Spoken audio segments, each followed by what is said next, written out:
Hello guys, this is your friend and we are back with a new fanfic. Which is what if Naruto has the Uzumaki summoning contract part 1.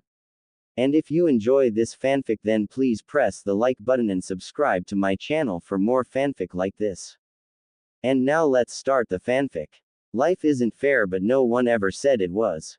The day I was born the nine-tailed fox attacked and I became the piranha of the village. The person everyone blamed for their loss. When I was 4 I was kicked out of the orphanage that I had been placed in 2 years prior. I had a bag packed at the time knowing it wasn't going to be long.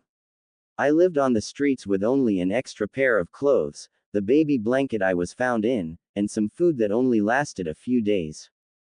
Due to that shortage I took to stealing what I need. I found an entrance in the back of an old utility shack in the red light district. Eventually I was caught and brought in front of the Hokage. I had been on the streets for almost 3 years at this point and trust was not something I gave away, but I had known him before so he was one I could trust. He set me up in an apartment, on the border of the red light district because the working girls always were understanding. I had lived pretty low-key for the following year.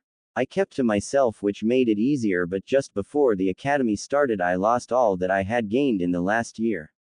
My apartment was set ablaze by a bunch of drunks. I was only able to save the baby blanket so I once again was left with nothing. All of this lead to now, with me sitting in my hospital room with the Hokage. We can get you another place and, he said. I don't think so Gigi, I said cutting him off. You will not be going back on the streets again. But you know damn well they will come again. This time the fire was contained mostly to my apartment but next time it could be the whole place. I won't put others at risk Gigi just so I can live in the main part of the village. I could tell he was proud but also sad.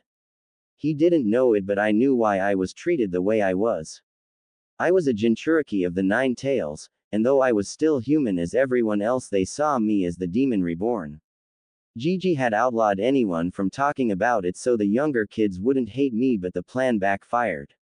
The kids saw the hate their parents held for me and acted the same. Then where will you go? Well I play above the Hokage monument sometimes and a few months back I found an old cabin. He tensed as he spoke but I ignored it. It needs some work but it will be a roof over my head. Naru. But I didn't let. It will be fine Gigi. No one goes up there anymore so they won't find me. There is plenty of room to grow food and plenty of small game to catch. Even a small lake close to catch fish. With all of that I can avoid the village for the most part and save my money. You have always been a smart child, he said smiling. But what of building supplies? I may not have been up to the home in a few years but I know a tree came through the roof only 2 years ago. Could you help me with that Gigi?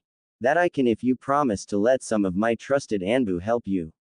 I know a few in particularly that would love to help you. Even I can help you get a garden set. We turned to see my long-time Dr. Kiko. She was very old, much older than the Hokage. She was a rare one not to fear me. Having girl around may help as well since she will not be taking the Kunanchi classes. Yeah you heard her right I am not a boy as most everyone has been led to believe. To the village I am Naruto Uzumaki, the dumb happy-go-lucky boy that is totally oblivious to why I am hated. In reality my name is Naru Uzumaki. I have above average intelligence that could possibly rival some Naras. I know very well why I am hated and even know who my parents are. Though the Hokage doesn't know that I figured that part out. Due to my status the Hokage informed the council I was a boy when I was brought before them as an infant. He knew that as a girl I would be under more constant threat from those in the village that wanted to use me.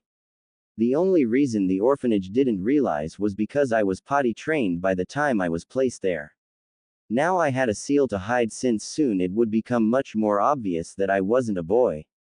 The seal made my changing features more masculine and even made my long blonde hair look short and spiky. My intelligence was also hidden. This was my idea as more people would fear me if I was smart more than the idiot everyone loved to hate. Having everyone underestimate me would also play well in the academy as I would play the dead last and be paired with the 2 top students. That pairing had never failed, and as we had an Uchiha coming up in the class, he was bound to be the top student as he was the second son of the clan head. The Uchiha clan was too prideful to let their second-in-line heir not be the best, and they would never not let him not make genin first time. With all that settled, it was time for me to get into my new place then for my long undercover mission. The move went well. I had a month before the academy, so I worked on my new home. As I had agreed to the first day of work, the two Anbu arrived. The first was Kat. He was new to the Anbu, at least officially, but he was told my gender due to his ability to control my fuzzy guest. His ability would also help because he can create wood. The second was Snake. She was tough and a bit crazy, but underneath it all she was kind. The first day of the build was the longest. Kiko came up and we started clearing what would be my garden. Snake was making frequent runs to the village for tools and other supplies since the plumbing needed a total overhaul. I was lucky the well was still in good condition, and with the spring close it didn't run the risk of going dry. Cat had the easiest time out of us all. It took a lot of chakra, but all he rejuvenated the wood, which repaired all the wooden damage. As for the tree that fell into the house, I kept it since it was still living and was starting to grow up towards the sky. It took the rest of the month to get everything else set in the house. I didn't have electricity, but lamination seals would cover light. You walked in the front door and was in the center on the room that had the dining table. To the left was the living room, study. The fireplace was in the center with large windows that looked to the fenced garden and smoke house. The kitchen was simple but nice. There was no fridge, but I did have a nice old cast iron stove to cook with. Under the stairs was the modern bathroom, which was not as simple as the rest of the home. A large claw-foot tub sat to one side. It was hard to figure out, but with seals I would be able to control the water temp without the need of a traditional water heater. The bedroom was lofted above the living and study area. The loft had a large window that framed the chimney that looked through the tree onto the nearby Nadaime Falls. When the Hokage was finished, he placed seals in a 5-acre radius with the home in the center. He said all the land was mine by right, though he wouldn't explain why, but for now, to draw less attention, only the 5 acres would be sealed, only to allow people, either himself or I gave permission to enter. This would keep me safe and allow me to drop the seal and be myself. Today, though, was the first day of the academy and would be the real test of my alter ego Naruto. For the most part, one had avoided people unless I had to. This kept my cover intact, but now I would have to interact with people, so it would be a challenge. I ignored the Hokage as he spoke at the entrance ceremony. Instead, I observed those around me. Standing in the courtyard was 50 ninja hopefuls. About 15 were from civilian families that were looking to gain the prestige of having a ninja in the family. 10 of the civilians I recognized as kids from the orphanage. Being a ninja was a way to get out of the life. Another sizable chunk was from ninja families, but not those of clans. What was left was myself and 7 clan ninja. Looking closely, I noticed they were heirs or in line to be. Having this many clan heirs in 1 year was unheard of. It was common for some clan heads to have children around the same time, like the Nara, Akamichi, and Yamanaka, but for 7 clan heads to have heirs in the same year, no. As a Nara would say, this was troublesome. After the speech, we filtered into the classroom to meet our instructors. The head of the class was Chunin Iruka Yumino. He was young with a scar crossing the bridge of his nose.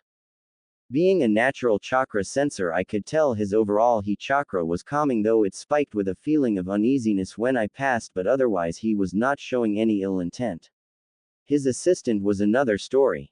Mizuki was older than Iruka, and you could feel the envy coming from the man on that Iruka was giving the full title of sensei. When I passed him, it was pure hate, and was surprising he wasn't releasing killer intent.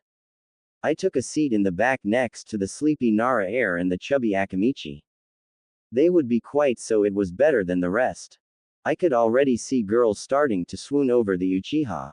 Being a founding clan made them powerful in the eyes of the village. To the girls swooning, he was a way up. The levels in the village was simple regular civilian clan, ninja, and ninja clan.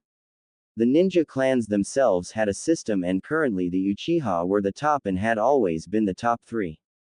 They had been told from a young age that marriage was the best way up. The young Sasuke was bound to at least become head of the police, which held power of its own. Most of these girls would not make it to the final year, and if they did, they were not likely to make a genin. In the last 7 years or so, on average, only 3 teams had made it. This was primarily due to the control the civilian council was given. The council wished for more of their children to join the ranks. This made many teams fail in the genin exam. Even if one of the students in the team had the skills, the civilian members would end up not meeting the jonin standards. All this made me shake my head at the thought of the pain in the council. Uzumaki. Mizuki yelled, breaking me out of my daze. Sorry, you say something? I asked and got a laugh from even Iruka. Yes, I did. Now Shikamaru pointed out that you weren't introduced. Mizuki said, so stand and do so. My name is Naruto Uzumaki. I like ramen, trying new ramen, and Gigi. I dislike how long it takes to make ramen, I said, also cheerful that it could make me sick. My dream is to be the Hokage. Like a loser like you could be Hokage, said one of the boys, and the class laughed. Iruka calmed the class down. Now he has just as much chance as anyone else to become Hokage, he said. All the Hokages have been from powerful clans, sensei, said a pink-haired girl. No, they haven't, I said without think. Should I be smart? Yes, they have, she screeched. The first and second were Senju, the third is a Sarutobi, and the fourth was a Namikaze. Namikaze never become a clan, I said. How to play this? Maybe, I asked Gigi, and he said that. Well, your Gigi is stupid then. My Gigi is the Hokage, so I don't think so. This caused all the kids to break into arguments. The loudest was Sasuke. You're a clan-less orphan, he is not your Gigi dope, he said. At such a young age he was already starting with the Uchiha pride. Iruka finally stepped in by using his just you that made his head big. Enough, he yelled. We were all shocked as he raised his voice. Now before this gets any worse, I will clear it up. Naruto, it right, the fourth Hokage was not a clan. It was slated to once he produced an heir, but he sadly passed before he was married. He was also an orphan, so he was given a surname. Now that is settled, time to start. I zoned for the rest of class, and at lunch I sat away from everyone. Instead I observed. I found that all the clan heirs were most likely to make it to genin on the first try, so they were my targets. Shino Aburame was the first. With his sunglasses and a high-collared t-shirt you could hardly make out his face. As all the Aburame, he was quiet and could be seen studying the bugs in the yard. Also at his table was Kiba Inuzuka. Loud and boisterous is the best way to describe him. Second in line as heir to the Inuzuka clan, you would expect him to be an alpha male, but he wasn't. He was trying too hard but wasn't a natural like I heard his sister was. Instead he was a hot-headed beta. Another table away you saw Shikamaru Nara and Choji Akamichi. Sitting next to them had given me some insight. Shikamaru was the typical lazy Nara. This would cause those in class to think of him as a slacker, but he was far from it. Naras have intelligence higher than my own, which made them lazy in life, unless if came to something they cared about. Choji was kind, and for a moment I didn't think he had what it took to be a ninja. Then someone called him fat and he flipped shit. Normally with these two there would be a third clan member, but she was swooning over the Uchiha. Her name was Ino Yamanaka. She was very chatty and someone I knew I wouldn't get along with. Though she seemed she would be good to gather intelligence. She was friends with the pink-haired girl from earlier, who I found out was named Sakura, and I knew that would be troublesome. The last was heir was the Hyuga princess Hinata. I had met her while I was still living on the streets. She had been being bullied and I stepped in. Since then she could be spotted from time to time following me. She hadn't spoken to me and was very shy, which was very odd for a Hyuga. She was nice though, and in time I could see her being a close friend. I went back to my lunch only to be interrupted by none other than Sasuke Uchiha. So you think you are cool, huh? He said. Never said anything like that, I said, taking a bit of my sandwich. My ignoring him seemed make him angry as he hit the sandwich from my hand. Come on, that was all I had today. Saying you know the Hokage personally make you say that dope. I looked to see large portion of the people watching. I wasn't saying it to be cool, I said. I said it because it is true. I call the Hokage Gigi and have for a long time. You can go find an Anbu and ask them, just about all of them have seen me with him. Liar. I turned to see that his fan club had come over and a brunette leading the pack. I'm not lying, just ask. And why would the Hokage wanna be around a monster like you, said Sakura. I was stunned at first. It wasn't the first time I had been called that, but it was always from an adult that knew what I housed. What did you call me? I asked, wanting to clarify. You heard her, dope, Sasuke said, smirking at the pleasure he was receiving from seeing me belittled. You're a monster, said one girl. A killer, said another, and they continued, and I tried to block it out. It didn't work though. Shut up, I yelled as I stood and clenched my fists. This scared the girls, but Sasuke stood still, and after the shock faded he stepped toward me. Are you threatening me? He asked. I shook my head, but he didn't stop. Yes, you are. Your fists are still clenched. He then swung, but I dogged. It wasn't that I couldn't beat him. Snake had made sure I could handle myself. It was that my disguise as an idiot could be blown if I fought him. I dogged best I could, but as I turned around him I was tripped, by who I don't know, as by now a group of boys gathered yelling fight. I resigned to my fate as Sasuke jumped on top of me.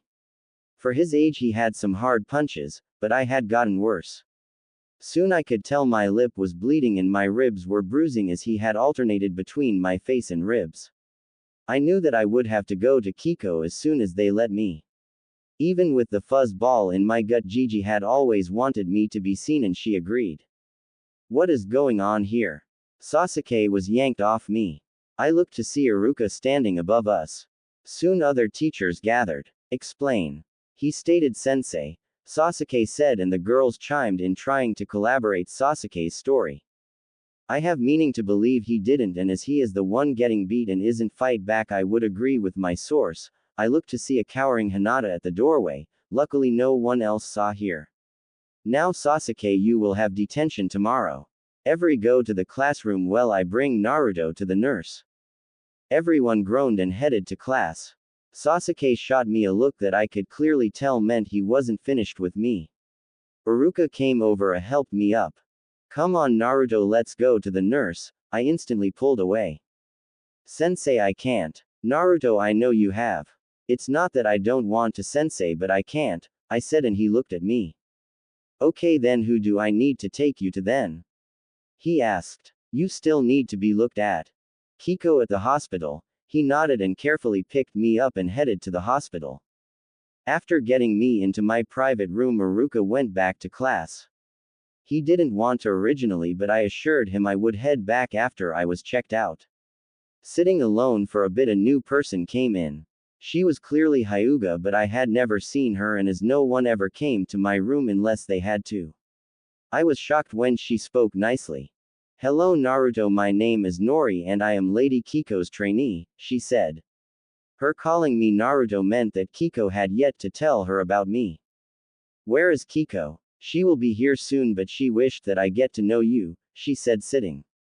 Honestly, I have wanted to see you for some time. To get to know the young boy Lady Hinata seems to be infatuated with. At this I could help but laugh. She was taken aback. No need to be rude, she said, putting her hands on her hips and getting red-faced with anger. You should feel honored by Lady Hinata's feelings. It's not that, I said, stopping my laughter. I do feel honored in a way, but I am not what Hinata thinks I am.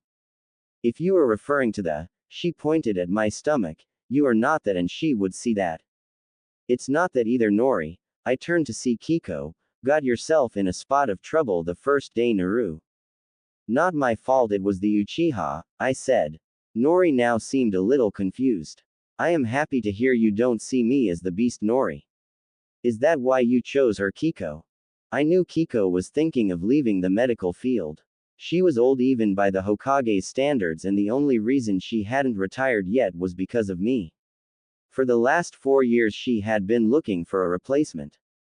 One reason, she said, coming closer, she is also very trustworthy, and you will need that in the coming years until that mask of yours drops. I am very confused, Nori admitted. I am not who Hinata thinks I am because my name is not Naruto, I said. It's Naru. You're a. I nodded, answering her inevitable question. It is why only I, and now you, are permitted to treat her. How many people know? 7 now that you know, I said, though Kiko tensed, but I gave it no thought. I should tell Hinata though. It would be rude for me to keep her thinking that if she has a crush on me. Is that wise? Kiko asked, finally checking me. She is the one that went to Iruka sensei when the bastard was hitting me, I said. Plus I observed the people today and she is trustworthy and maybe can help keep my cover if everyone thinks she has a crush. Maybe teach you the kunanchi skills you will miss. I have snake for that. At that both women laughed. Okay, maybe you're right on that. Lady Hinata could teach you proper edict, Nori said. This caused us all to laugh, but soon I was clear and Kiko brought me back to class. After class 1 left before Sasuke could catch up. Hinata had no problem though, as she slipped away from her bodyguard and followed me to Naitami Falls. I sat at the water meditating, seeing if she would come out, but she wouldn't. Come on out, Hinata. I heard an eep and continued. I made sure you followed me here so we could talk without Ko. She slowly walked out, poking her fingers into each other. She truly was shy and was crushing. What do you want to talk about? She stuttered. Not quite here, as this place isn't sealed. Follow me a little way. She nodded and followed. Soon we made it to my cabin and I opened the door for her. She sat at the table in awe of the place. Is this why you're home? Yes it is, but that's not what we are here for, I said, going to the stove and placing a kettle on it. It's about your crush, she eeped, and for a moment I thought she was going to pass out, but she didn't. Who told you? That's not the point, I said, not wanting to sell Nori out. Though she was new, she was nice and she was close to Hinata. The thing is, I'm not who you think I am. Naruto, she said sweetly as to try and reassure me. That's not my name. She was stunned, but let me continue. Before I show you the truth, you have to promise me you will never tell anyone until I come out. Are you gay? She asked, surprised. What, no? Sorry, but I assumed when you said come out, she said, poking her fingers together. Anyway, I promise to keep the secret. Okay then. I then bit my finger, causing it to bleed, and lifted the nap of my hair. Under reveled the seal. Relishing the seal, I felt comfortable for the first time all day. My hair became its long locks with the red tip like a fox's tail. My face had thinned from the chubby boys to that of a girl, and even my eyes more sharp in appearance. The color I knew had changed as well, as the seal made them a sky blue, but as a girl they had flexes of purple in them. So yay, this is the real me. You're a girl. My name is Naru Uzumaki and I am quite different than the Naruto you know. This explains why you were fuzzy with my Byakugan, she said in astonishment. You looked at me that way. Not to see your. She yelled, shaking her hands, embarrassed at what I had implied. To find you sometimes I would, but you always appeared fuzzy, as if under some kind of henge. The seal explains part of it. So you're not off-put that I'm a girl. Well, I had a crush on you, yes, but my original interest was that you puzzled me with the fuzziness and the weird chakras. I only started having a crush on you maybe a month ago. This made sense why she was so willing to let go. Wait, weird chakras? As in two, can she see its chakra? What do you mean chakras? I asked, trying not to show I already knew that. You have 2 unique chakras, she said. One is blue like normal chakra, the other is red, but I think you already know this. I don't know what you're talking about, I said, denying what was in me. Just then the kettle whistled and I jumped at the noise. Walking over to the stove, I reached for my cups, but she spoke again. Naru, I already know about the 9 tails. This caused me to drop the cups. How? I asked as I bent down to clean up the ceramic sharps. My father left paperwork from a council meeting out, she said, coming over to me. I think he meant to so I would stop following you, but if I found out that way he wouldn't get in any legal trouble. But that didn't turn you off. Why should it? She said. I have watched you for almost 2 years, and in that time you have done nothing to show that you are the beast. Others should really see that. This caused me to laugh, but after getting new cups we started our tea and talked for a long while. We talked about everything and it was great to be able to talk to a girl my age. Now that she knew I wasn't a boy, she was very open, but she agreed to still act as if I was a boy while I was still in disguise. It started to get late, so she left, but I was happy for the first time that I had a friend. Months flew by and now it was the last week. Along the way I had made some more friends. Shikamaru, Choji, and Kiba would hang out with me, and though they didn't know my secret, I suspected that Shikamaru knew something was off.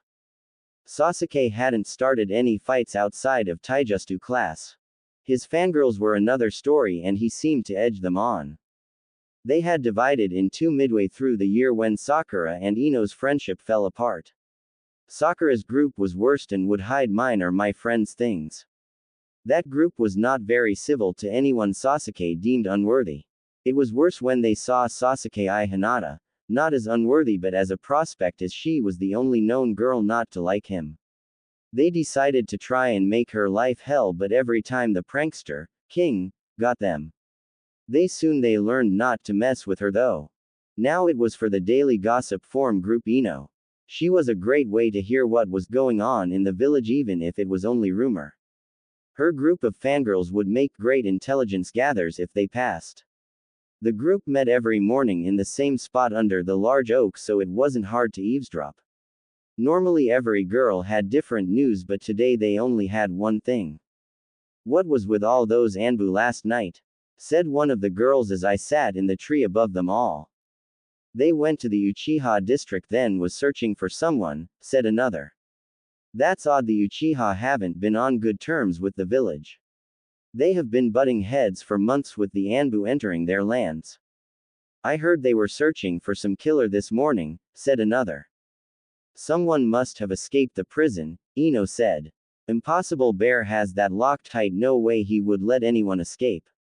Even if they did, they wouldn't make it to the village." The bell then rang and it was off to class. This is when I noticed that Sasuke was missing. He had shown no signs of being ill, so I looked to Hinata indicating the seat, but she shook her head. That's when Iruka-sensei had come in. Normally his chakra was calm and happy, but not today. It was somber like a storm at a funeral. That's when it hit me: someone was dead. Not just someone but a lot of people, maybe a whole clan worth. "Class is cancelled for the rest of the week," he announced. This caused many students to cheer. "Your summer homework lists will be mailed to your house and classes will reconvene in the fall."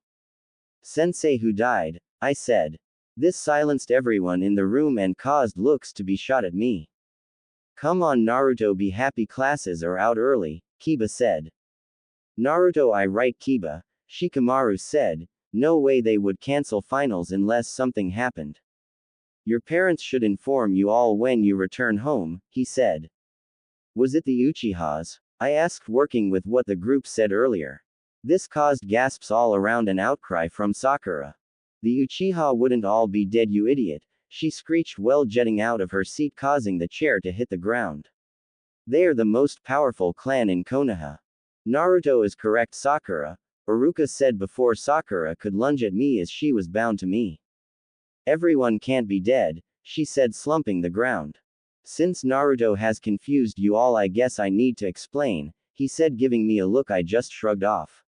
"Last night Itachi Uchiha killed the entire Uchiha clan, sparing only Sasuke. I didn't hear the rest as I rushed out of the room. It couldn't be true. Itachi was the only nice Uchiha I had ever met. I met him when I was 5 and he had just joined Anbu at 13. While I was living on the streets, he would keep the Uchiha police away from my hideaway. When he joined Anbu, he offered to help me train. I almost had even told him my secret a few months back when the old man added him to the group that could enter my land. What worried me now was someone else. Running through the town, I ignored all the looks and glares I received as I made my way to the ramen shop. He had shown me the place after he found me, and I was always welcomed there when I couldn't afford food. Even now I ate there a few times a week. I entered to see Tuki standing at the counter. He pointed me to the back as if to know why I was there. Ignoring the customers, I ran to the back where the shop entered the alley to his home. I ran up the stairs into his daughter's room. Ayame was laying on her bed curled up to the stuffed cat Itachi had given to her only a month ago. He had given her a lot of gifts over the years, but this was special cause it wasn't for her but so someone special to both of them. I came as soon as I heard, I said sitting next to her. I unsealed the mark so she could see the real me as she preferred it. Her father didn't know, but I had shown here a few months back so I could have an older girl to talk to. He had to do it. Her face was wet with tears and I could tell she had been crying for hours. Had to. They wanted to start a civil war, she said sitting up. He did it to save the village. I am guessing you aren't supposed to know this.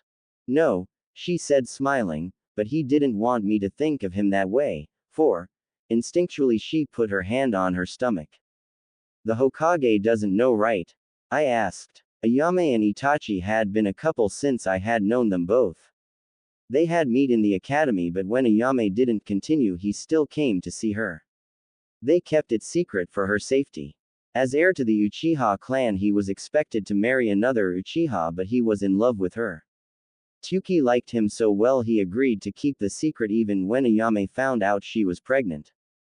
Tsuki knew the shame that would come from Ayame being pregnant at that age and unmarried, but he didn't care. Itachi loved his daughter and agreed that when the child was born they would come out, as then there was nothing the clan could do then. No, please don't tell him, she said begging me. If he founds the council will and they will try to take the baby. I didn't plan to, I said with a smile. This is Itachi ni and yours baby, they will not know unless it is needed. He also said that by Uchiha law this baby is heir, she said trying not to sob. Another reason they can't know, I said wrapping my arm around her. If they find out that child will be on a pedestal, which you know he wouldn't want. Also I don't think Sasuke will be stable after this and would see that child as threat. Sasuke was much like the other Uchiha and this will make it worse. For now this is best. If I have to I will tell the Hokage, but only under a pact seal. You mean that? She knew how serious a pact seal was and not something the Hokage could even break, as I had found it in an ancient seal book. Though I couldn't make one yet, she knew I was serious. On my life, I said, and if somehow someone finds out I will risk it to keep that baby safe. You are going to be an amazing big sister, she said smiling and giving me a hug. The years passed and some days it seemed like everything had changed. Ayame had a son that she named Shisui after Itachi's best friend. The little boy was so happy and didn't fear anything. Now 3 he was driving Ayame crazy at times, but I was always there to babysit when needed. He looked a lot like Itachi with his black hair and eyes. Luckily he didn't get the distinct eye lines that Itachi had, or someone might have connected the dots. Hinata had taken a play from my book and hid her skills. She looked weak and frail to everyone else, but she could kick a lot of the guys' asses. She had even developed a crush on a merchant boy we met one day. Shikamaru I think had fully worked it out that I wasn't a boy, but he would tell me when he thought it was right. Other than that everything seemed the same. Sasuke hated me more for some reason after classes started in the fall. I felt it was because though Hinata had real feelings for me. This idea was strengthened when the girls went back to tormenting her. It even got to the point I almost dropped my dope cover. Flashback. Please Gigi, I said begging him while eating my ramen. If I show I am stronger then they will stop. Naru, we started this for a reason, he said as Ayame handed him a bowl. When are you due? He asked. Overdue, she said. I was due the 27th soon. The father must be excited. She then was sad, but I came in for the rescue. Gigi, back to what I am asking, I said, putting Ayame in the clear. I had done this many times when she was asked about the father. Even with the baby to come at any time, none of us had a solid idea what to say when some asked about the father. Oh yes, he said, well I know it is getting hard now to hide your strength, but I need you now more than ever. I have a mission for you and you will be played for it. Mission. Yes, it will extend until I deem the target no longer needs to be watched, he said, putting on what I called his Hokage face. I also need you from now on to watch not just this target but the instructors as well. So really it is 2 missions. Who is the primary target? Sasuke Uchiha, he said, but I wasn't shocked. Can you tell me what you know so far? Sasuke is strong and smart, but T-Hows are his only good qualities. He is overconfident in his abilities to the point he thinks he cannot lose in battle. Before the massacre this wasn't as prevalent, but it has gotten worse. Due to the ever-growing preferential treatment, he believes he is elite. The council is not helping matters when they give him whatever they ask for. That is my current observation. Very good, now you see why you must keep your cover. He won't suspect me, I said, finishing bowl number 12 inches. May one ask why he is being watched? For now just watch. Yes sir. Flashback over. Due to this the act stayed as much as I didn't want it. I was able to let it drop at home though, which was great, and eventually the Hokage allowed me to go out without the seal as long as Hinata was close. She was my cover when I was out. To anyone that saw and asked, my name was Uzu. I was visiting from capital city where my parents were merchants. My brother was a potential suitor and I was asked to be their go-between. For this I did apply makeup to my whiskers and wear some upper-class clothes. Anyone that saw my purple flacked eyes found them to be exotic, so they didn't land with my sky blues, though rare as well. Even the Hyuga elders didn't know there was no suitor, but with an actor portraying my father they bought it. They just believed my brother was training and could not make it at this time. It was all Hinata's idea and it worked perfect. Soon though I hoped for the charade to end. The end of the academy was only a week away, and soon after I could plead to drop this mask and maybe my boy form altogether. It was starting just to get awkward and uncomfortable. My hair, eyes, and facial structure were still altered by the masking seal, but the seal had a hard time compensating for my height, and the smell of my period. The smell wouldn't have been a big deal to a normal person, but ninjas tended to have a better sense of smell. To us ninja the smell was distinct, and though the seal covered up my normal smell it couldn't mask that fully. Due to this, after being cleared of any suspicion, Iruka was informed about me. He was very confused at first but accepted it as time went on. With him knowing I could miss the days and he would cover for me, or if I was unlucky enough to start in class 1 would goof off and be sent out of class. He also was part of the big plan to catch the traitor in our ranks. Though still unknown what was going to happen, we knew Mizuki had something planned. He had a mission gone wrong before the start of the school year. They had been sent to retrieve something and a fellow Chunin was killed. That would have been suspicious, but the body's only damage was a tib-fib fracture. The other team member confirmed Mizuki had been the one to pronounce the member as dead. As such, he told him to go ahead and clear potential enemies from the path. He then stated that an enemy had caught up and shot a fire just you that destroyed the body. When the body was later recovered, it was burned much like a hunter nin would a rouge, and an enemy was found close by from death by exsanguination from a wound to the abdomen from a Fuma shuriken that Mizuki had apparently stabbed him with. Due to burning of the body, a cause of death could not be found. This drew suspicion onto him. Add to the strange why he has behaved since it added to something not right. So we made a plan. I would fail the clone jutsu, though I knew shadow clones, and see if he would take the bait. With his hatred of me, he would want to use me as the unknowing fall guy who would probably die. As today was test day, it was time to carry out the plan. I failed on the written exam. Then when it came to taijutsu, I barely passed. The best score was weapons, but the test would come down to my Just You, and Iruka had made sure that the clone Just You was the one in my file that I was asked to perform. Alright Naruto, please perform the clone Just You and make 3 clones, Iruka asked.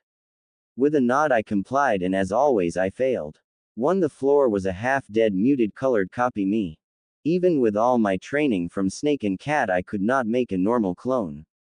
I had too much chakra and no amount of control was going to help that. Don't get me wrong, I had some of the best control in the village, but the sheer amount I had, I couldn't do that clone, which would never be useful anyway. I'm sorry Naruto, but I can't pass you, Iruka said, and for a moment I saw Mizuki smile. He did make one, Iruka, Mizuki said, trying to plead my case. We could let him pass.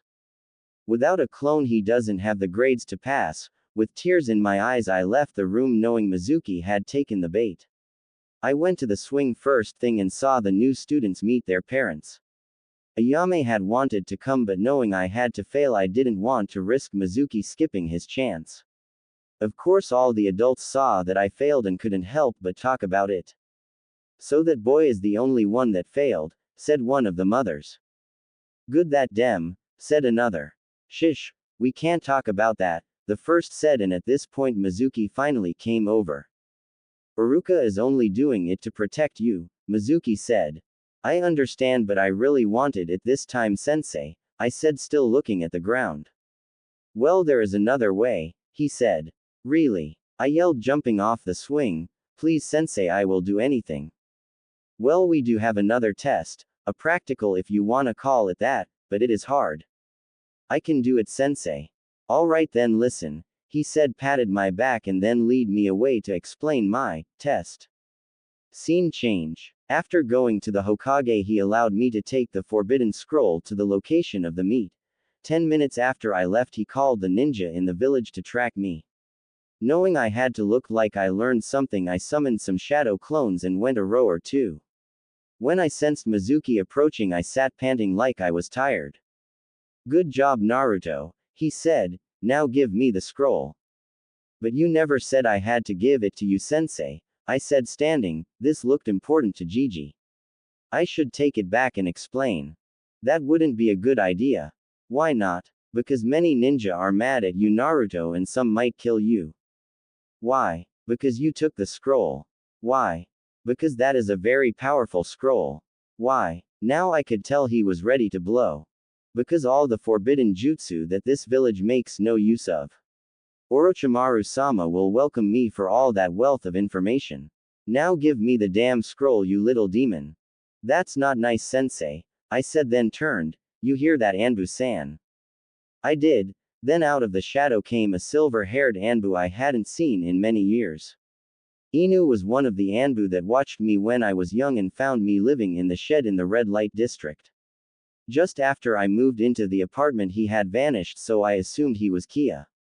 Mizuki you will be escorted to T&I where you will be made to give any information on Orochimaru. You can't do this, he interrupted and lunged at Inu who quickly smacked him to the ground and continued. You then will be transferred to Konoha Correctional Facility to serve a life sentence for treason. Inu then cuffed the man and handed him to Cat and Snake who had just arrived. You can't do this to me, he yelled, no one will believe that little demon. Call Naruto a demon again and I will cut your throat where you stand, Snake said and he became silent and the shunshined away. Ready to go Naru. Before I could reply Inu grabbed me and the scroll and did the same but for use it was directly to the Hokage and Iruka. You called me Naru, I said when we landed. You shouldn't know that name. Since I have known your gender since before you were born I would say I should, he answered. But I don't know you. Calm down Naru and take the seal off, the Hokage ordered and I did. Inu just stared at me as if shocked. What are you looking at?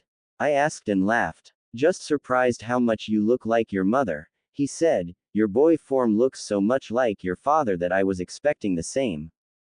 Kakashi. The Hokage yelled. What she already knows that, he said looking down at me, don't you?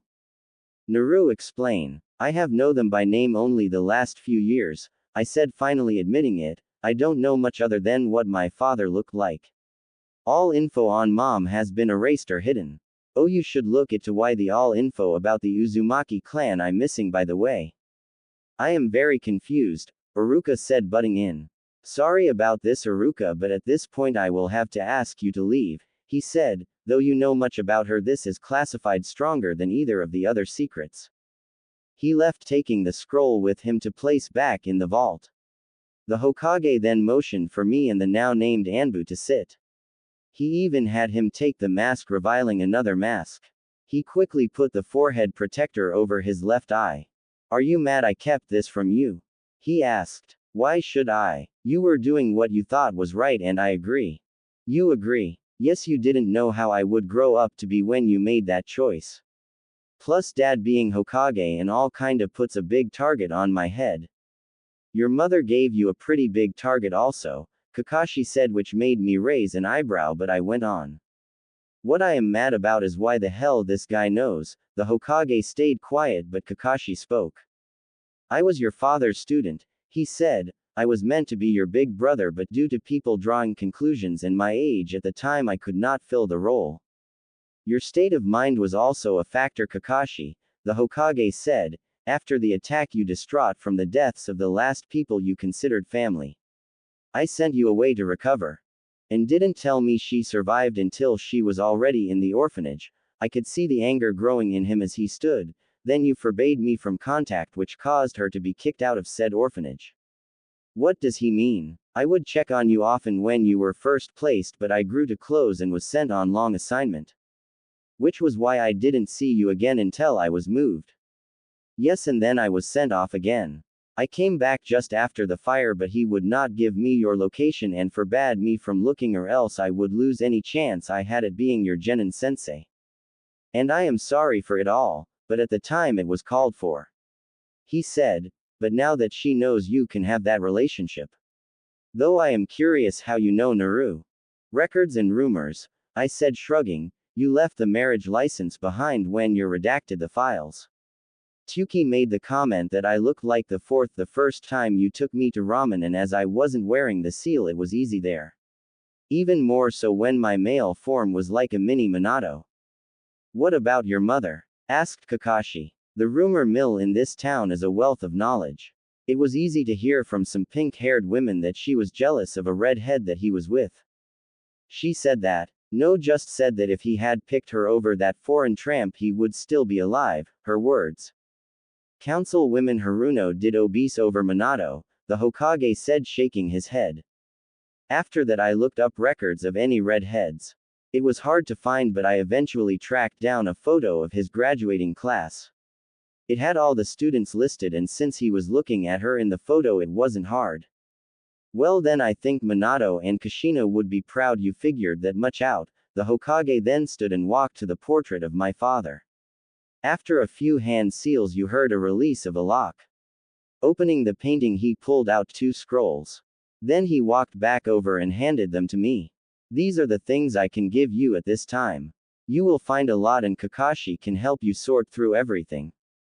Does this mean I don't have to hide anymore? I asked, hopeful. You still need to hide your gender, Naru, but you can show how smart you are now, he said. You still have a mission, and that threat has not ended. Are you going to tell me why now? The real reason Kakashi is being assigned him as well, he said, then picking up his pipe. He is at high risk of abandoning the village. I need you two to make sure that doesn't happen. So we become his watchers, Kakashi said. And if he does leave on his own free will, priority to capture for imprisonment. Telling you no, he hurts any of my comrades, it over and he is as good as dead, I answered. With this I could see Kakashi have a smile. I expect nothing less, but there must be proof that he left on his own will. If there isn't, the council will say you jumped and you will be on the line. He is the only heir to the Sharingan in the village, he said, and I almost laughed, but was good. Now Kakashi and you should head to your cabin and he can help you go through what I have given you. Yes, sir. We both said, and we were off. Scene change. Back at the cabin, I set the scrolls on the table. I looked for some time before Kakashi put his hand on my shoulder. I took the red scroll first and opened the blood seal. The scroll had a multitude of seals in the scroll. I knew that each could hold maybe 200 items by the design. I released a few items from the first seal to have some books appear. The books were on clan laws, seals, and photos albums.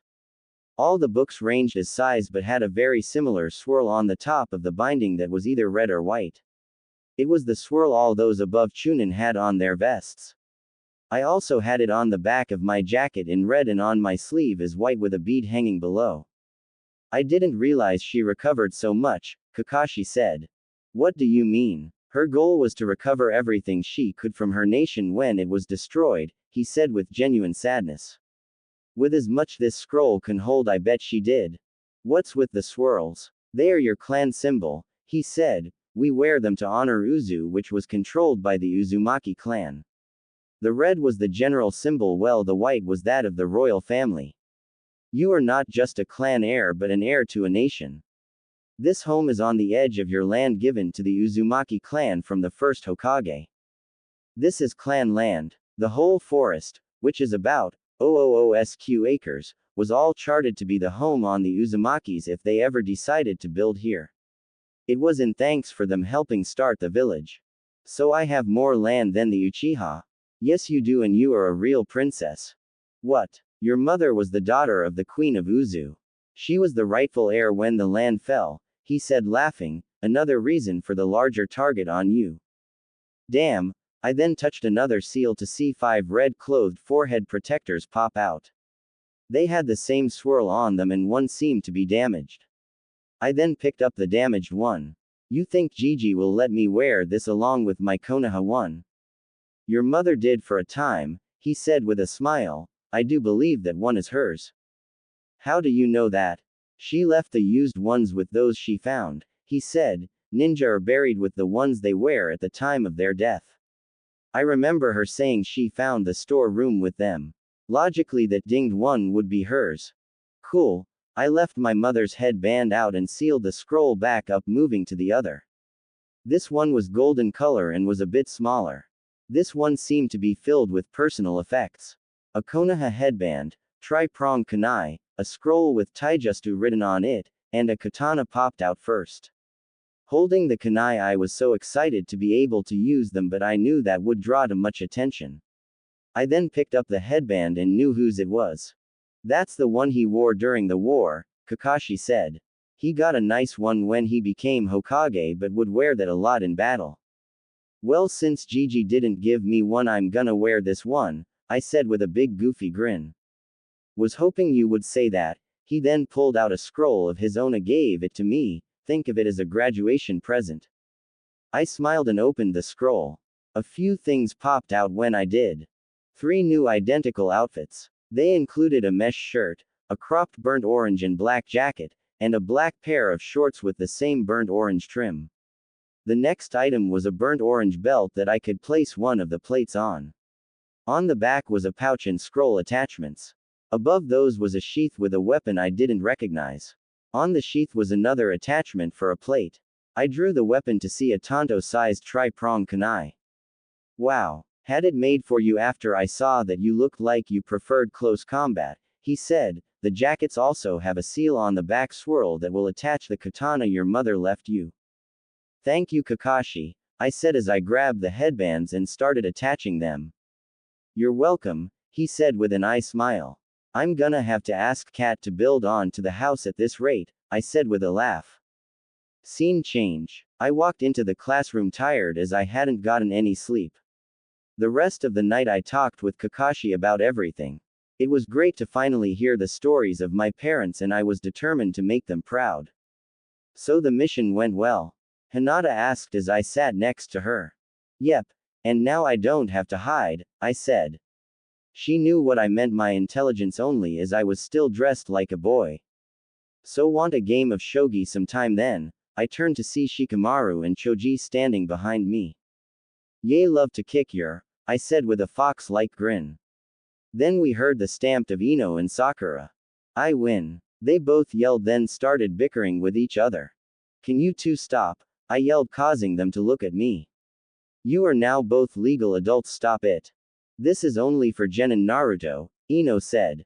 Yay, and you failed, so get out, Sakura yelled and in her fashion took a swing at me, but I was no longer dope Naruto. I now had skills that even her damn Uchiha didn't have. I dogged her and coordinated punch, then, well, jumping on the desk to get a leverage, twisted her arm behind her back. I will not stand for any more of that, Sakura, I said. I am not the Naruto you have come to know. I will not be your punching bag, so get used to it. As for failing, it was a ruse, a long mission that led to the capture of a traitor. So I earned my rank, can you say the same? I released her just as Iruka walked in and everyone took their seat. He started with a long speech of how we were adults and all the fun stuff. When he asked if anyone had question before assignments, Sakura raised his hand. Where's Mizuki-sensei? She asked. Mizuki is in the T&I department currently, he said honestly. After a long sting operation, he was found to be a traitor of the village, and that is not taken lightly here. All students looked to me. They had heard me talking to Sakura, and even the dumbest ones could conclude that I was the mission I had been talking about. They all went back to Iruka when he started announcing the teams. The only one that didn't was Sasuke, who gave me a death glare. Team 7 will be Sakura Haruno, Naruto Uzumaki, and Sasuke Uchiha. Neither I nor Sasuke reacted, but Sakura screeched in joy that she was with Sasuke. Your sensei will be Kakashi Hatake. Team 8 is Hinata Hyuga, Shino Aburame, and Kiba Inuzuka. Your sensei is Kurenai Yuri. Team 9 is still in rotation, so Team 10 will be Shikamaru Nara, Choji Akamichi, and Ino Yamanaka. Your sensei will be Asuma Sarutobi. I wish you all luck, and your new senseis will arrive at 1 to pick you up. Every team joined up and left for lunch.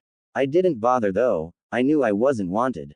I started to walk out alone when I was stopped outside by Shikamaru. How about we go play that game of shogi, he said. All right, then I followed. The walk to Nara clan compound was quite. We entered the main home and went to a room with the board all ready to play. Still quite, we sat and started the game. 10 minutes into the game he finally spoke. So no more hiding, he said, moving his piece.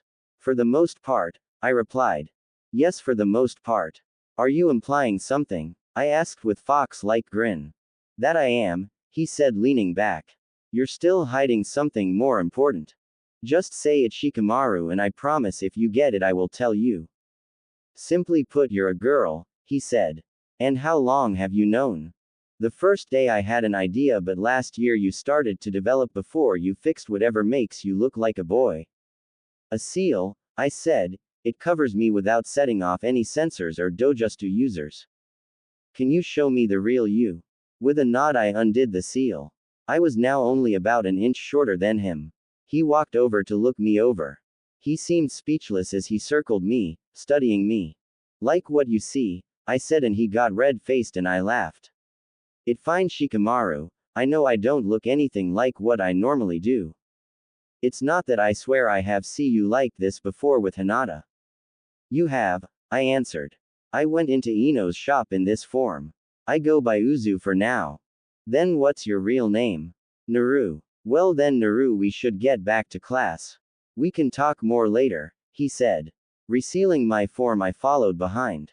Scene change. Back in the glass room we all waited for our senseis. Soon all that was left was my Team 7.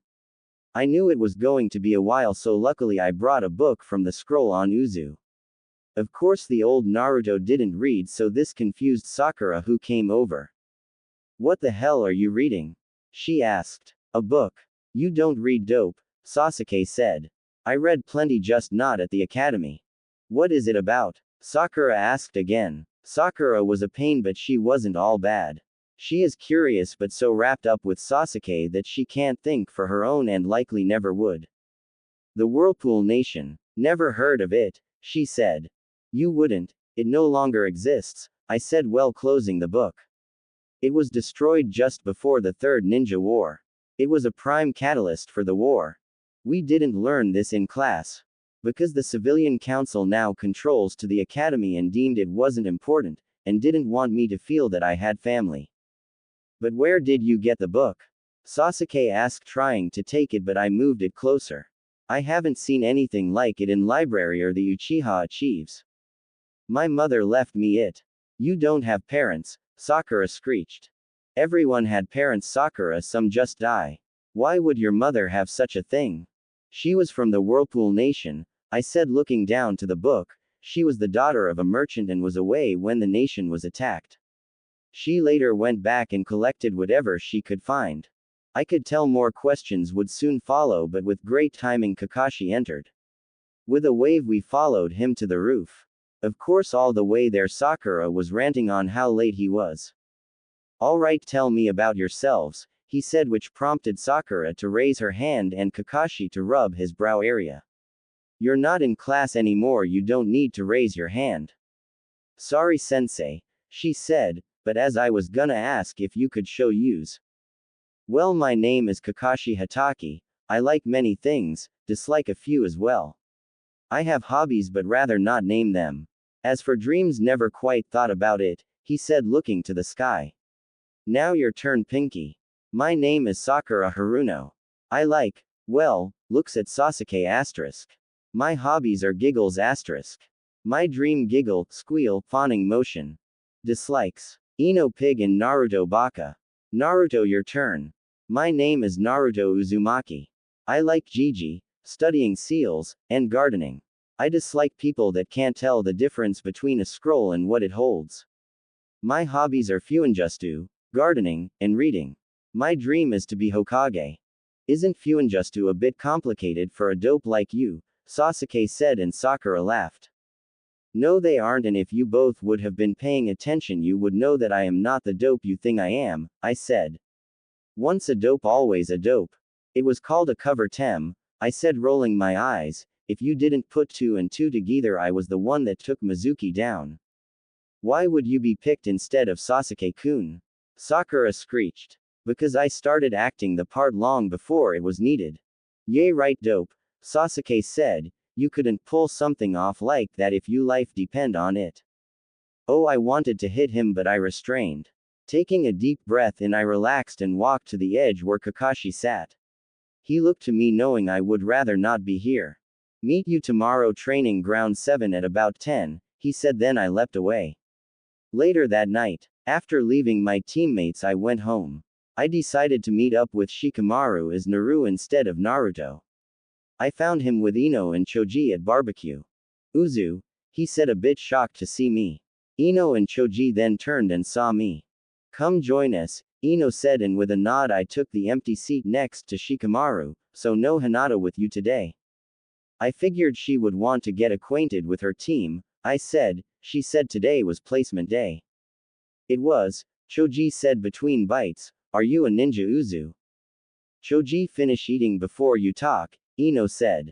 It is all right, Ino, I said with a laugh. And no, Choji, I am not a ninja per se. I am trained like one, but my family are merchants in capital city. I am trained so that I can protect myself. Being in a high-class merchant family isn't always easy. Then why are you here? My brother is looking to court Hinata and I was asked to be the go-between. Why, may I ask, are you here? Ino said. To find Shikamaru. This shocked all of them. Shikamaru turned red as not to know what to say in this situation. Oh, and why would you want to find a lazy guy like him? He never told you, I said, laying on the shocked tone that would draw in the gossip-loving Ino. After I saw him in your shop, I later found him playing shogi in the park. I joined his game, and now when he has a chance and I am in town, we play. This reason didn't satisfy her, so she slumped back into her seat. With a laugh, I grabbed Shikamaru and stood up. How about we go for a game at my place, Shika-kun? I asked, giving Ino's rumor mill a new spark. All Shikamaru could do was nod, and then we said bye. After walking a few minutes, he finally gained enough mental strength to speak again. You really had to do that? He asked. Ino will spread rumors like crazy now. It will allow me to come out more like this though, I said as we entered the market. What are we doing here? I need some stuff for my place, obviously, I said, moving to a cart. I don't have any fruit at home and need some basics I can't get at home. I then dragged him cart to cart.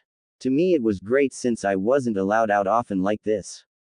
I explained that I was only able to come out with an Anbu, Hinata, or a Mei. So you never get to be normal, he said as we moved to the last produce stall. Only when with someone I trust and home, I said, grabbing some tomatoes. I will probably get an earful when the Hokage hears of this. Being out with me? Yes and no, I said, handing the money to the stall owner. The plus of shopping in this form was not being overcharged. I changed at home but left without calling an escort. Snake can cover me if needed. I passed Cat just before entering barbecue. Cat has most likely already go to the Hokage. And he will be mad that I know. He stopped in the street and I looked at him. I only just noticed that he had taken all my bags, so I grabbed some. Possibly, but I said, starting to move, ran into Sasuke and froze. I had never run into anyone I didn't plan on from class. He just stared at me, analyzing me. I am sorry, Sasuke-sama. It's all right, he said in a tone I had never heard, soft. It seems I am at a disadvantage, milady. You know my name, but I don't know yours. Uzu. I was confused at why tone, but then I realized what I wore. Currently, the only clothes I had Uzu was noble clothes that I had to wear for my cover as her. Well, Uzu, seems the Nara was too lazy to carry all your things, he said, glaring at Shikamaru. Why don't I take them and I can bring them where you need? I don't need your assistance, I said, stepping in front of Shikamaru as he went to grab my things.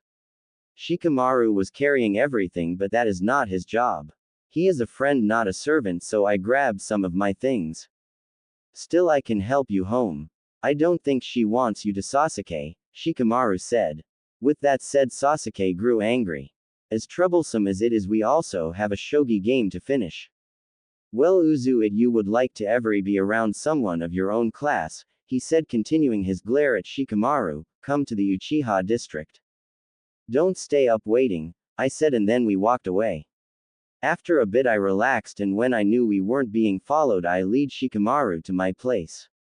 So I see you still dislike Sasuke, he said as I went to the bathroom to get dressed in more normal clothes. Even a gender change won't change that, I said, opening the door. What worries me is it didn't seem like he ran into me by accident. You think he knows? No, I said, laughing as I set up the board. He wouldn't be able to hide it in my male form. But it seems like he knows of Uzu, her story. And that is bad because he will see you as something to win. Yes, he will, and now he knows I don't feel the way he wants. He will hunt, I said, looking at the board, but enough of that, it's time for shogi. Scene change. The next day I arrived at training ground 7 at 10 to find two very pissed off teammates. Kakashi must have told them an earlier time, then he had me. I had to laugh, but I sat and ignored them until the silent emo spoke. Hey dope, what's with the second village mark? He asked. It's the mark of the whirlpool. You can't wear two village makes, baka, Sakura screeched. You can with permission, and as this was one my mother found and wore when she was a ninja. Here I'm good. I could tell they were gonna ask more, but Kakashi popped in and saved the day. You're late, yelled Sakura. Sorry, a black cat crossed my path and then I had to take the long way where I had to help a herd of old women across the street, he said. I held back my laugh, but you could tell the others weren't thinking it was funny. Anyway, you have until noon to get these bells. But sensei, there is only two, Sakura said. You're right, I never said this test would let you all pass, did I? There is one rule, he said with an unseen smirk. Come at me with the intent to kill. With that, his hand shot up, indicating that the test started. We all hid in the surrounding areas. It was easy for me to track everyone with my sensor ability. Sakura was hiding in the bushes. Wasn't a bad spot, but hard to leave or defend when she would be spotted. Sasuke took to high ground. In a tree overlooking Kakashi. Not a bad spot, as you would be able to see most attackers coming, but his back was exposed, and if someone with stealth skills found him, he would be gone. Both of these issues could be solved with having a teammate, which I knew was the test. After Shikamaru left, I found notes and journals in both scrolls. The red one was all stuff from Uzu, but the gold one was more personally. In it I found my father's journals that his sensei had made him keep. I also saw this exact test in it, and knew teamwork was the answer. I decided to see if they would come with me willingly. First was Sasuke, but only because he was closer. I made it to him just before he was going to enter the clearing. Sasuke, work with me, I said. We get Sakura, we have a much better chance at the bells. I don't need help, dope. Then he pushed me to the side and I went to Sakura. I found her passed out and from the flux in chakra was in a genjutsu. I put my hand on her shoulder and disrupted the just you. She shot right up and started looking around. Sasuke, she yelled. He is fine, you were in a genjutsu, I said. Thank Kami, she said. What are you doing here, baka? I came to find you so we can work together. Sorry, but I don't want you on my team, baka, she said, crossing her arms. I team with you and then Sasuke fails. He is gonna fail anyway if he is alone and already said he won't work with us and went to fight Sensei. She seemed to skip to the last part and ran towards the field without any concern. I chased as I could sense the fight getting heated in more ways than one. Without looking, she ran into the field. I looked in horror as everything seemed to slow down. First was I saw Sensei putting up an earth wall to hide the face he was going underground. The wall also blocked the second thing I saw, which was a giant fireball that the Uchiha were known for. The last thing was Sakura running straight into the ball of flame. Not know it was there, and it was far too late to call back the just you or change its course, and Sasuke clearly saw her now that it was released. What I did next just felt weird though. Without thought I began to run, but everything was still in slow-mo. I could see Kakashi's slow rotation as he went down and aware on what was about to happen in front of him. I saw Sasuke mind going from, I am amazing, to, shit what have I done? And I saw Sakura freeze between the wall and the fireball as she realized it was going to hit her, but I didn't let it. I still seemed to be moving at a normal pace and pushed Sakura out of the way. That didn't last long, as I guess I hadn't moved fully out of the way. I got hit, luckily, below my short line to my boot. Hitting the ground, I couldn't help but try and hold back a scream. I yelled as the pain of the burn fully hit me.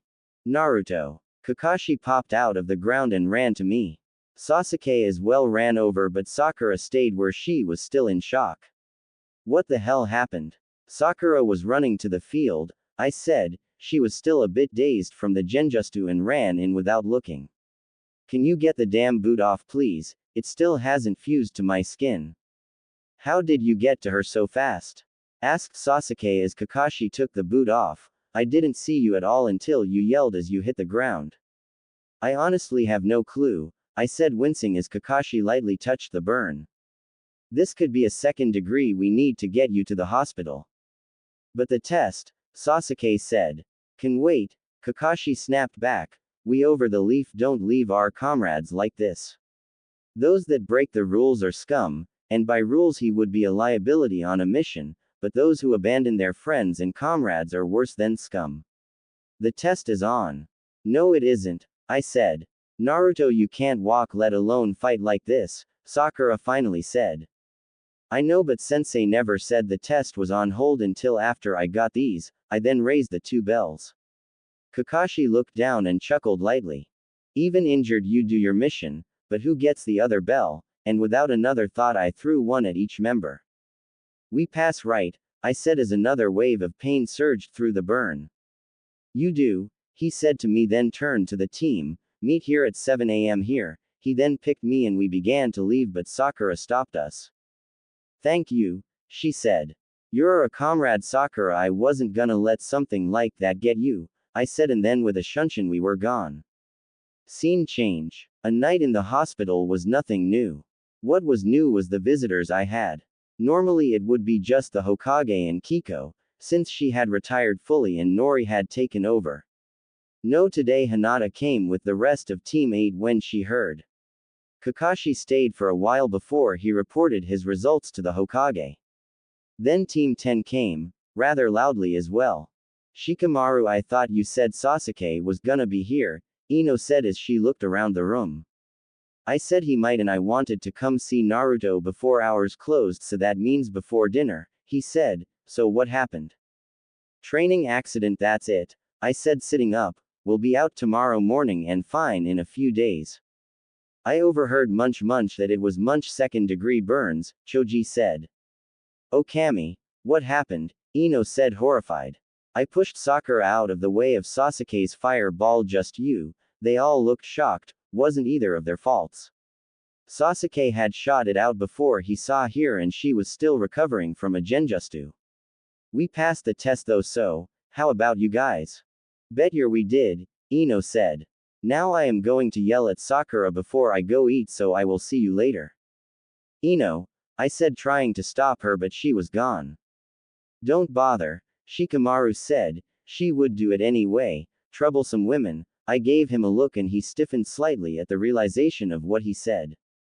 I am going too, said Choji. Ma is making my favorites since we passed. Coming, Shika. No, I will stay a bit longer. Choji nodded and left. Want your mother worry? Nope, she left this morning for Kakariko and my father is on a mission, so home alone tonight. He then pulled out a shogi board. Already asked if I could stay longer from that noir women. Got nothing better to do, and with a smile we began our games that would last well into the night. The next month went by and things happened. First was if I wasn't with my team I was with Shikamaru, Hinata, or even Kakashi. Kakashi had become like a brother, probably what he was supposed to be before the attack. He trained me in thing that my father had taught him or left for me. With his help I combined the flash style of my father and the Uzu style of my mother's. My style used the natural speed I had from my father and the flexibility of my mother. We named it the flashing whirlpool style. When we could, Hinata and I still hung out. It was much harder as her team was around a good portion of the time. It really wasn't that bad with them around, but Kiba could be a damn handful. As Uzu I was always polite with anyone due to being seen as higher class. I also learned from Kiba that I was smoking hot. Kiba could be a perv at times, so it was easier just to ignore him. Though I think Akumaru had figured out who I was. Shikamaru though I spent the most time with. It wasn't that we really went out in public like I did with Hinata. No, with him we stayed at my home and sometime we would go to his. We found it easy as the forest connected with his land and we could easily avoid the village altogether. The deer even learned to let me pass and even escort me to and from the compound. The one time I was almost caught by a clan member, they guarded me. Shikamaru said that meant they really like me. It was great with Shikamaru since I could be myself. I didn't have to dress as Uzu did unless we went into the village. He would help with my garden or help me with hunting. The times we did go in the village was mostly to see Ino. At least once a week I would go with him to a team meal. Of course Asuma got curious after the second time and went to his father, so I had to tell him who I was, but I could trust him. I thought he would have figured it out sooner since I did live with him for a very short time as a child. Ino though made the whole Sasuke thing worse. Sasuke seemed to know when I would be in the village and would run into me when I was with Hinata or Shikamaru. Of course this didn't help team dynamics either. The day after I was released from the hospital, it turned out Sasuke had went to Ino to find out more about me. Ino took this to figure he was interested in me, but she told him Shikamaru had seemed to call dibs on me. He then came fuming about it to meeting the next day. Sakura overheard and without even meeting Uzu she hated her, me, but that wasn't news. For a while I was puzzled on how he found out about me in the first place, then Hinata figured it out. Flashback. I am so sorry Naru, she said as she ran to the cabin. About what? I asked confused. There was no way she would tell someone about me. No one other than Hyugas knew I existed. Sasuke. At this I raised an eyebrow. My father said something in the council meeting about your brother courting me. He mentioned you by Uzu. And one of them went to Sasuke. Yes. She started to cry, but I picked her chin up. It's not your fault. I am surprised it didn't happen sooner, I said with a smile. Your father has a noble family looking to marry you. He has a right to brag, mentioning that the go-between his the noble's sister probably drew their attention. Still, it was my plan to get you out. It is fine, I just can't go out alone. But Sasuke can try all he wants to. He may think we are the same class, but I am much higher. We laughed because it was true. He may be called the Prince of Konoha, but I was tied to a real throne. Flashback Kai. Now though it was time to return the real demon in this village, Tora the cat. The bane of all genin was this cat. It belonged to the wife of the fire daimyo, and for the most part one understood why it ran, that women tortured the beast. The worst bit was most animals hated me because they could sense what I held and it tended to attack me more than the others. Team 7 reporting, sir, Kakashi said. Good job, now I have a few D-rank missions. No, we all turned to see it was Sasuke that spoke. All due respect, sir, these missions are below me. I request something more my skill level. You are not the one that makes requests, genin, Kakashi said. He was trying to show order to Sasuke, but so far this hadn't worked. It was one thing in training but now in front of the Hokage. Sasuke still showed no care as he crossed his arms. Do you believe you are ready for AC rank? The old man asked. Kakashi looked at us and then back. A simple C would be for the best or maybe a dual-teamed mission, he said. Well, I have one that is a little more than simple, but the second team would make it a lot easier, he said, pulling out a scroll. Team 7 go back and report back in an hour. By then the client and the second team will be waiting. Kakashi, please stay. 1 hour later, I walked back into the assignment office to find Team 10 waiting for us, and I figured out why pretty quick. He wanted me guarded by those who knew. These were the only senseis that knew my secret, and he knew Shikamaru had grown close, giving me someone my age if need. Giving the evil eye to the Hokage confirmed it when the man laughed. Yippee, I get to go on my first out-of-village mission with my Sasuke-kun, Ino squealed. This caused a fight between the two girls. Stop unless you want to get sealed, I yelled, which shut them both up. This same thing happened anytime the two teams met, and after almost losing my hearing I came up with a seal that acted much like Shikamaru's shadow possession, just you except they couldn't talk either. Of course this caused the Hokage to laugh. Well then, on with the mission, he said. Your mission will be the escort and guard a bridge builder until the bridge is ready. Sir, I said, and he nodded. Why is 2 teams needed? That will be discussed in a moment with the team leaders, yourself, and Shikamaru. Wait, why are the losers getting a special mission? Asked Sasuke. First off, Sasuke, respect is need in this room, not just for me but your comrades, he said. Second, you don't need to know, anyway, bring in the Tazuna. The door opened and the client walked in. He was a large man wearing a straw fisherman's hat. He also smelled like he bathed in sake. What's with all the brats? He asked. I only need a team. Since I only have rookies available, we are sending 2 teams. Don't worry, it won't cost you any more, the Hokage said. And no need to worry, Asuma and I are Jonin and can guard you very well, Kakashi said. Now Sasuke, Sakura, Ino, and Choji take Tazuna to the main gate and we will meet you there. The 5 then left, though some reluctantly. The Hokage then ushered the rest of us into his office. There he sat and lit his pipe, still yet to explain why we were here. Now for your mission, he said. We have gotten word that Tazuna may not have told you the whole truth. Then why accept the mission if he is lying about it? I asked. Because I understand why he is lying, he answered. The Wave Country has been under harsh time as of late. Gato Corp has taken control of the nation. Even their daimyo doesn't have much money now.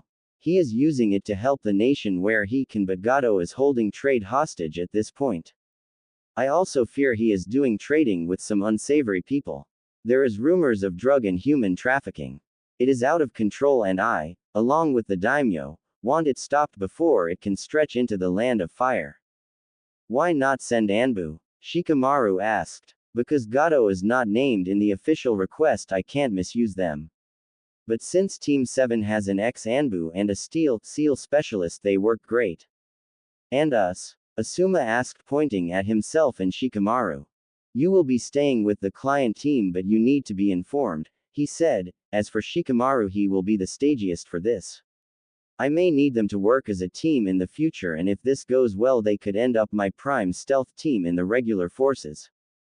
It also helps that everyone standing here knows, doesn't it? I said. That's why Team 8 didn't work right. Kurenai-sensei doesn't know. You would be correct. This will allow you to travel more comfortable and allow for a cover. Which is? Kakashi asked. Father and his 2 children vacationing in Wave, he said, simple. But neither one of us look like him. Well then, what should it be? Mind you, a place to stay has already been set up. Me and Shikamaru just looked at each other. I had done undercover but not with anyone. That is when Kakashi spoke. What if Naru uses her Uzu-like personality and Shikamaru is her betrothed and I am their personal guard? What? We both yelled. That works perfect, he said with a laugh. I can have the hotel have that style set up ready for you. It will put you close to Gato as well. Do I have to dress like Uzu? I asked. I hated the dresses with a passion. No, I have something perfect for this, he said, standing and walking to his portrait, it for a woman of higher class to travel in. I had it designed of spec your mother had drawn up. She said it was something she wore in training as a child. He pulled out a black pair of pants that cuffed up at my knees. He then pulled a pair of flat shoes that looked thin but would allow me the speed I needed. The shirt was long-sleeved with the ends of the sleeves being white. From underneath my chest to my hips and my collarbone to my jugular was also white but looked like it was padded along with. Below the white and from the chest to the upper sleeve was red and all of it was gold trim. The last item was a large black leather belt that could hold a katana or my tanto on my left and a kunai and shuriken pouch on my right. On closer look I also found storage seals for scrolls that would hold equipment or to secure another pouch to the belt. Think outfit Zelda wears in Breath of the Wild but red. This is amazing Gigi, but you do have more, right? I said, picking up the clothes. Yes, no change, well I transfer your things to the belt, he said with a smile. Scene change. Half an hour later we met the team at the gates. I was in a normal henge since I had changed into the Uzu outfit. After relaying to the rest of the team members that Kakashi, Shikamaru, and I were going ahead to clear the path if needed, we started to head. Naru. I turned to see little Shisui running up with Ayame right behind. Picking him up I twirled him and he laughed. Sorry Naruto, Ayame said, Shisui wanted to see you before you left. That's fine Ayame. I then looked back at the black-haired boy. So are you worried about me? No, cause I know you're strong, he said, you'll beat up all the bad guys. Well if I can, how about I bring you something from Wave huh? Really? Well of course, for my favorite godson. I am your only godson. This caused some of us to laugh at the little guy. I then handed him back to Ayame. I am sorry Naruto, she said quietly, he still doesn't realize he can't call you Naru. It's fine, I said back, it's not like he yelled Obasan. We then started to head out and I heard her yell be careful, but since I started at ninja speed I didn't get to yell back. We traveled hard and fast until we came to a point that would be about a mile from the port town. I stopped, causing both Kakashi and Shikamaru to stop. What's up?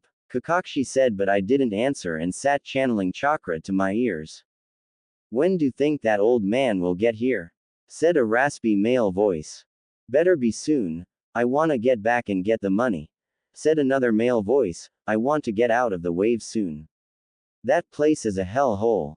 Gato is almost as bad as the third Mizukage. At that I snapped back.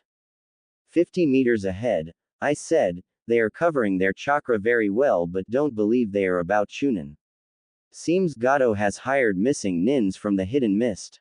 There are plenty right now with the civil war still going on, Kakashi said. How do you guys feel about your first kills? After plan was developed, Kakashi calm fire med them as the demon brother Gozu and Mizu. We knew we had to either keep them separate or make the kill before they knew we were there. They seemed unaware of what was going on until our sabers were at their throats. How? Asked Gozu. You don't need to know, Shikamaru said as he slid the blade across his throat. Mizu tried to call for his brother but I did the same. After I had a feeling of dread but shook it away for now. Okay then let's head to the village. We want to get to the island and meet up with the team later, Kakashi said as he sealed the bodies and sent them with his nin hound back to the village. Tazuna team, hold, said Asuma and all held in place. He walked into the woods to find the remains of a campfire and lots of blood. He looked for the scrolls that contained the bodies but only found one simple scroll. Shikamaru makes some great plans. May have to steal him more often. Bodies already back to the village with Pakun. The Hokage was right. These were only Chunin but they are known to work with a Jonin. Will signal if need. Oh, they had first kill by the way, so you know. Ya nay. Great, he said as he pulled out a cigarette and walked back to the group. Well Tazuna, it is confirmed you lied to us. What do you mean? He said nervously. What I just found was the sight of an end to two Chunin that wished you dead, he said taking a long draw, that makes this B rank. Wow, Kakashi-sensei found them that deep in the woods, Sakura said, noting that Asuma had been gone for almost 10 minutes. Nope, he said. What do you mean, sensei? Asked Ino. Kakashi would have killed them if he discovered and planed it. You mean? Choji said but didn't finish. Yes, Kakashi let Naruto and Shikamaru take the kill, so they must have noticed before him. That shrimp? Tazuna asked, finally speaking. No way the losers realized. Naruto is a censor actually, Choji said, and everyone looked at him. How else did you think we avoided ninja when we skipped class? He has a better range than even Shikamaru's mom, who is also a born censor. Damn, said Ino, knowing that as kids they could not hit anywhere in a go 2,000 feet away from her. Well then, Tazuna, Asuma said. Tazuna was about to speak but was interrupted. Don't worry, the Hokage foresaw it. He had an idea of what was going on. So then why give us green genin this? Asked Sakura. As he said, it was all he had, but he also needed Kakashi for this mission. Now let's hurry up. I would like to get to the port before dark so we can head out. We are meeting up with them just before the client's home, and then they left. What they didn't see was an envious Uchiha. Naru. We made it to the lake not far from the home, and it was only a little farther until the meeting point. But I felt like I was being watched, so I stopped. I sent out a wave, but there was only a signature of a rabbit from where I felt the look. I started to move again, and the same feeling came over me. This time I didn't stop, only slowed, and threw a kunai. Troublesome, said Shikamaru, walking over to the tree the kunai hit. But was only another rabbit. Why did you throw a kunai? It's just a rabbit. No, we are being watched, I said, sending another wave just in time to see a blade hit the deck. When I looked up, I saw the same blade stuck in the tree. On the hilt was a shirtless man. His face was covered in cloth, but it was the sit in his eyes that got me. They looked like death, far more death than any war veteran I had ever seen. Well, Kakashi Hatake, he said in a deep, soulless voice. No wonder I haven't heard from the demon brothers. Zabuza Momochi, the demon of the mist, he said, lifting his headband showing his Sharingan. Fancy meeting you here. Well, I didn't plan to come out until I saw Tazuna, but it seems the Leaf sent an advance team, he said with a chuckle. If it wasn't for the girl I could have stayed hidden. Censors tend to be a pain like that. Before anyone of use could make a move, Zabuza flew through seals and an unnatural mist covered us. If you would, Naru. With a nod I got to work. Throwing up my sleeves, I sat down and closed my eyes. It seemed counterproductive at first, but Kakashi had trained me to use my ears. We had learned that due to the 9 tails my ears were pretty damn sensitive, and with training it would be even better. For now though I need to really concentrate, but that didn't leave me weak as one would think. The man began to talk, but I could tell it wasn't him. It sounded as if he had water in his mouth, meaning who was speaking was a water clone. But I hear the real sword coming right for Shikamaru. So I did the logical thing, I pushed in front of him and blocked. Barrier shielding. I yelled as the blade came down, but it never hit. Instead it hit the seal barrier that I had reached out with. Well, a budding seal master, he said, haven't seen one since the Uzumaki. Then it dawned on him. Yay buddy, I'm the real deal, I said. At this he tried to jump back, but he couldn't as Shikamaru had already gotten him. Shadow possession success. Your turn, Kakashi, Shikamaru said. Kakashi took the chance, hand went at the man for a kill shoot. Everything else seemed to happen quickly. First I saw the shadow retract. Second I heard a scream from behind me that belonged to Shikamaru. Lastly I saw Kakashi go flying into the lake from a back hit from the sword. Zabuza followed Kakashi, leaving me to turn to find another masked nin coming at Shikamaru, who lay on the ground holding his abdomen. I went to block the upcoming nin, but the seal I had was only one use, so I drew my saber. Making it just in time, I blocked with it, but his weapon shattered as it hit. He seemed surprised and drew back. You alright, Shikamaru? I asked, keeping an eye on the new enemy. Could be better, he said, pulling out 3 small blades made of ice. The wound bleed but didn't appear to hit anything major. We'll need to patch this. He could have killed you, I said. So why didn't he? That was a good question. Due to the chakra-filled mist I wasn't using my sensory skills. We had no idea that he was out there, so why didn't he take the chance? You guys run. I heard Kakashi yell. I looked to see him trapped in a bubble. Not gonna happen, sensei. Keeping an eye on this new nin, I spoke softly to Shikamaru. You think if I hold this, one of you can get Kakashi sensei out? Gonna need some cover. Clone army it is, I said with a smile. Soon 100 of me appeared, which gave Shikamaru the cover he needed. I kept one clone back hanged into him, but I engaged Nin. He used 3 simple 7s to block. I couldn't make any headway with this guy. It was a strike, block, and dodge game. So far nothing had hit its target, but I felt that was just luck. This guy was good and there was no doubt about it. Of course he thought the Shikamaru on the ground was the real one, so he attacked it. Shocked to him when it poofed away. He was distracted and I took a chance, and it was a stupid one. I thought I had time, but I didn't, and I left myself open to a should strike, and that's what he did. With a blade formed from ice, he sliced downward into my shoulder as if he wanted to cut the arm off. I was able to kick him away just before it got halfway to the bone. Sliding back as I landed, we both had a crash of a giant wave. I looked to see a water dragon slamming Zabuza into a tree.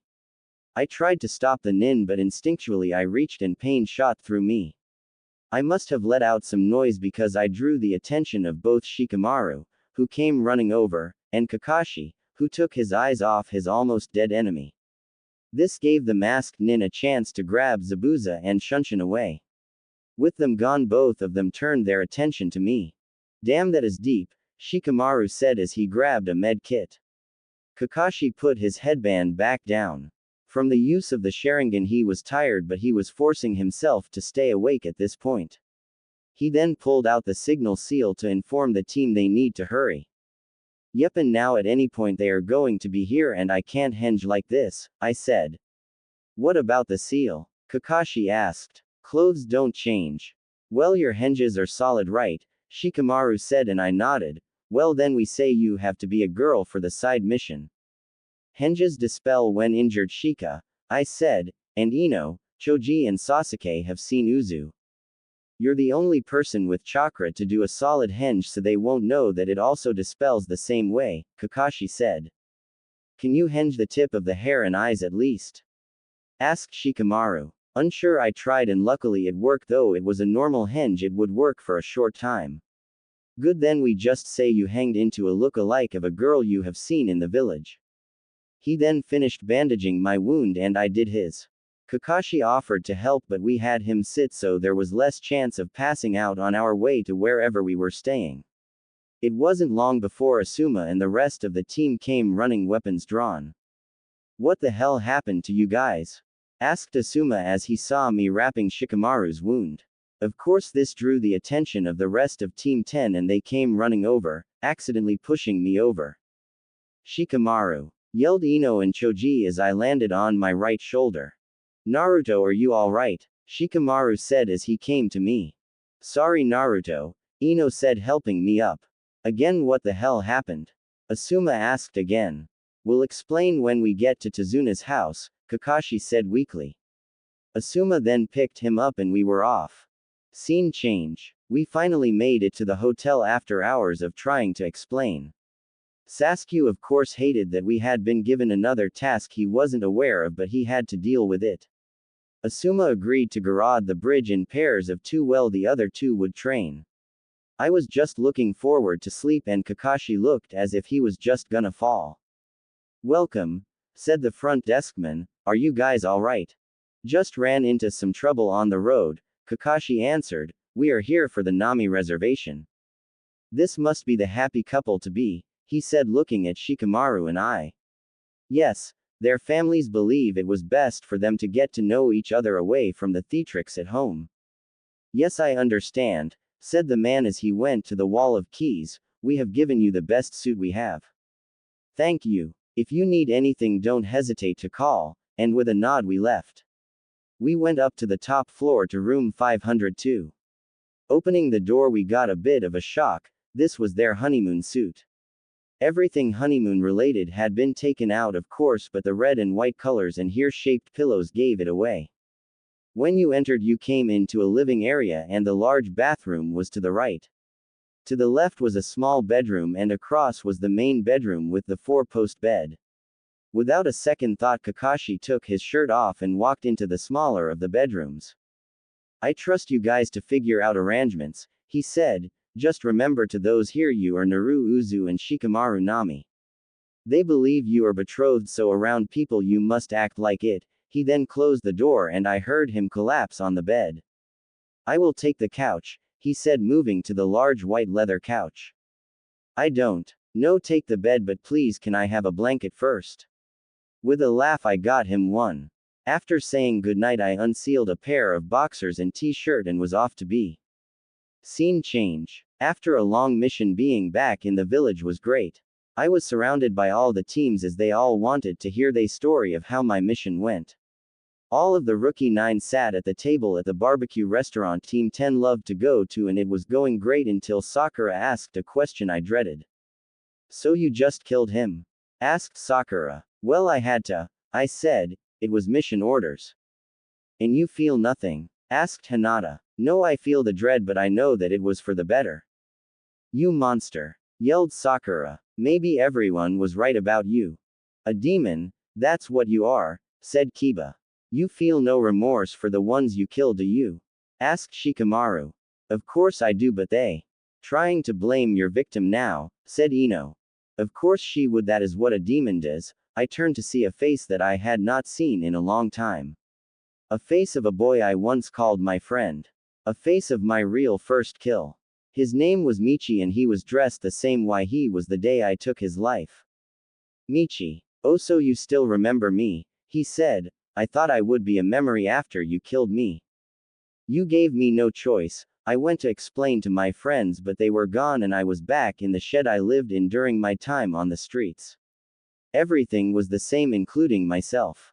I wasn't in the clothes I had been wearing on moments before. Instead, I was wearing the rags I wore day in and day out on the streets of the red light district. This can't be real. But it is, he said, then came at me with an old rusted kunai, but I couldn't move. I was trapped against the wall.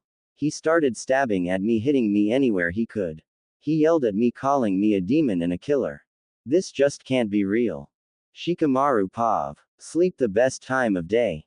Sadly, my favorite pastime ended when I woke to the noises coming from Naru's room. I got off the couch carefully, as to not tweak my side any more than I had to. Slowly I opened the door just to check that no one had gotten in, but as I did I heard what was being said more clearly now. No, I heard her whisper while she moved restlessly in her sleep, Michi, stop. I didn't. Knowing it wasn't the smartest idea to approach a sleeping ninja, I used cation, making sure I knew where her weapons were. As she only took up one side of this large bed, I got on the other.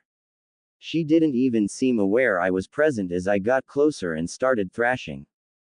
Please stop, she cried and clutched at her chest. Naru, I said carefully, reaching out, wake up, it's only a dream. Of course, right as my hand made contact with her, woke up. His first reaction was to hit, and that hit landing in my gut. Second was to jump out of bed for her weapons. Lastly, it was to see what she had done.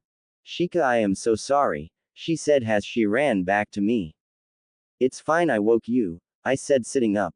I looked at my bandages to make sure I wasn't bleeding and I was good. Looking up though, I saw hers was. Let me fix that.